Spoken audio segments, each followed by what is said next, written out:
আগেকার শিক্ষিকা যেমন করে পড়াতে ভাষা এখনকার শিক্ষিকা যেমন। এই পড়া করেছিস তো আজকে? হ্যাঁ দিদিমণি।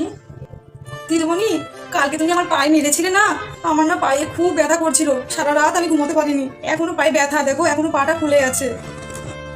আজকে যদি পড়া না করেছিস না, দ্বিতীয় পাটা থেকে ওটাকে মেরে তোকে ফুলিয়ে দিব। পড়া করেছিস তো আজকে?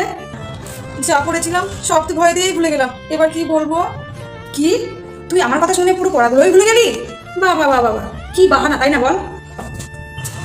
ঘুর ব্যাং, আজকে সে অবাধ্য মেয়েটাকে পড়াতে আসতে হলো, ভালো লাগে না, কিন্তু কি করব, টাকারও তো প্রয়োজন আছে, পড়াতে তো হবে।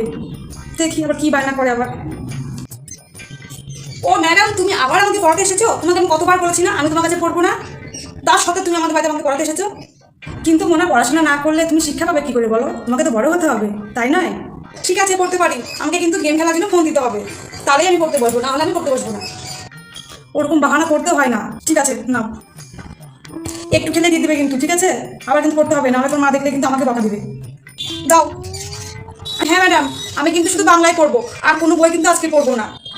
ঠিক আছে বাবা, তুমি বাংলা বইটাই পড়ো, তাও পড়ো।